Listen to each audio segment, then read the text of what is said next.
शिल्पा शहर की पढ़ी लिखी और होशियार लड़की है, जिसकी शादी उसके पापा के सालों पुराने वादे की वजह से गांव के विकास से हो जाती है। शिल्पा की सास पुराने ख्यालों की होती है।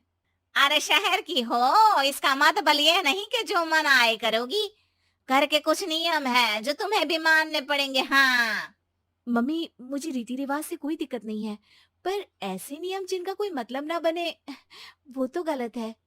हाय, देखो तो। अरे घर आए एक दिन पूरा नहीं हुआ और सास से जुबान लड़ाना भी शुरू। नहीं हो, बहू हो, अपनी हद में रहना सीख लो। हाँ। इतने में विकास भी वहां आ जाता है। माँ, मुझे लगता है शिल्पा को घर रहने की जगह दुकान चलना चाहिए। इसकी नई चीजों की समझ और सोच हमारे बिजनेस के लिए बहुत अच्छी रहेगी। बेटे की बात सुनकर माँ को बहुत गुस्सा आ जाता है। अच्छा, अरे बीवी के आते ही तेरे तो सुर बदल गए। अगर ये दुकान जाने लगी तो गांव में क्या इज्जत रह जाएगी हमारी है? लोग क्या कहेंगे? ये कहीं नहीं जाएंगे बस। हाँ। माँ के आगे और कुछ बोले बिना विकास वहां से चला जाता है और सास शिल्पा को घर के कामों में लगा देती है। उसी रात विकास और शिल्पा साथ बैठकर बातें कर रहे होते हैं।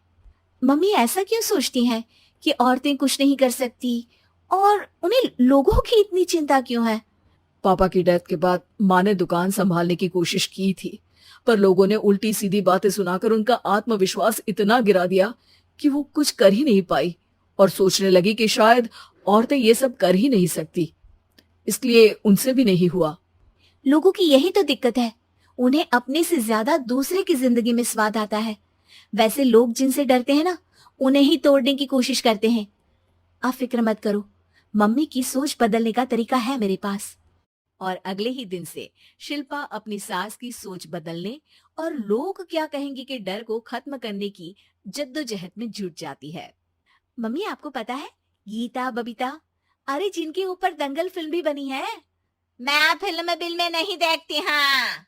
वो हरियाणा की लड़कियां हैं, दोनों रेसलर हैं। उन्होंने जब ये शुरू किया था ना, तो लोगों ने बहुत बातें बनाई, बुरा भला बोला, मजाक भी बनाया, लेकिन उन्होंने ना किसी की सुनी, ना अपने ऊपर से विश्वास खोया और ना ही हार मानी। और देखो आज किस मुकाम पर है। अरे तो ये सब मुझे क्यों सुना रही है? हाँ। नहीं नहीं, बस ऐसे ही, हमें अपने आसपास की खबरें तो रखनी चाहिए ना। ऐसा कहकर शिल्पा अपनी सास को सोच में डालकर वहां से चली जाती है। अब शिल्पा हर दिन दुनिया के अगेंस्ट अपनी हिम्मत से सक्सेसफुल बनने वाली लड़कियों की कहानी अपनी सास को सुनाने लगती है। इसी तरह कुछ समय बीत जाता है। और माँ, आजकल बहुत चुप चुप रहती हो, सब ठीक तो है ना? बस कुछ सोचती रहती हैं, इसीलिए ज्यादा बोल नहीं पाती। ऐसा क्यों हुआ माँ, कोई दिक्कत है क्या? अरे तेरी पत्नी ही दिक्कत है? मैंने क्या किया? अरे रोज मुझे कुछ समझाने के मकसद से एक नई कहानी सुनाती है, पर खुद नहीं जानती कि मुझे सब पहले से पता है। हाँ। तो फिर दिक्कत क्या है माँ? लोग क्या कहेंगे? अरे उनका तो काम ही है कुछ ना कुछ कहना। आप ये सोचो कि उन्हें नजरअंदाज करके हम साथ मिलकर किस ऊंचाई पर पहुंच सकते हैं। बेटी और बहू की बातों से सोच में पड़ी माँ वहां से चली जाती है। अगली सुबह सबसे पहले तैयार सास आवाज लगाकर बेटी और बहू को बुलाने लगती है। अरे कहाँ सोते पड़े हो दोनों? किसी को घर में कोई काम नहीं है का? हाँ।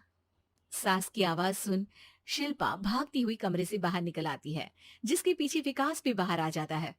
मम्मी, आप इतनी सुबह तैयार होकर कहाँ जा रही हैं? अरे किसी नई शुरुआत से पहले भगवान का आशीर्वाद बनता है या नहीं?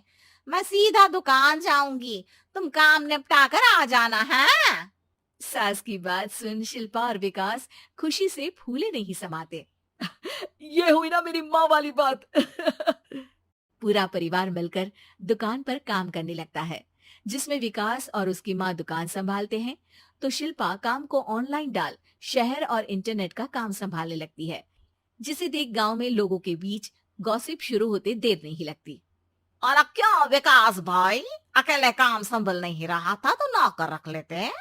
और तो को यहाँ लाने की क्या जरूरत थी? इन्हें घर में जो काम बोलो वो तो सही से करती नहीं, यहाँ आकर तो तुम्हें डुबा ही देंगी। अरे भाई साहब, अगर आपके घर की औरतें सही से काम नहीं करती ना, तो हमें उससे कोई लेना देना नहीं। यहाँ आपकी पंचायत के लिए किसी के पास समय नहीं है। हाँ। करारा जवाब सुन बातें सुनाने आए लोग मुंह लटकाए उल्टे पैर वापस चले जाते हैं। वाह मम्मी, ये तो अब दोबारा कभी भूल कर भी यहाँ नहीं आएंगे। I am so proud of you. अरे बहुत हुआ, हाँ काम पर लगो चलो। तीनों आपस में काम बांटकर अपने अपने काम पर लग जाते हैं। इसी तरह दिनों के साथ महीने बीतते हैं, जिसमें शिल्पा की पढ़ाई, विकास की मार्केट स्किल और सास की फाइनेंशियल मैनेजमेंट से उनकी दुकान बहुत अच्छा बड़ा बिजनेस बन जाता है, जो गांव के साथ साथ शहर में भी अच्छा खासा मशहूर हो जाता है। अरे सच ही कहते थे तुम दोनों, लोगों का तो काम ही होता है कहना। अब हमें सुनना है या नजरअंदाज करना है वो तो हमारे ऊपर है। हाँ आपकी शुरुआत में गालियां और आसमान छूने पर तालियां, ऐसे लोगों का तो काम ही है पलटना। इनकी बातों से हमें कभी अपनी राह बदलनी नहीं चाहिए, बल्कि अगर बातें बन रही है तो समझ जाओ कि रास्ता सही है।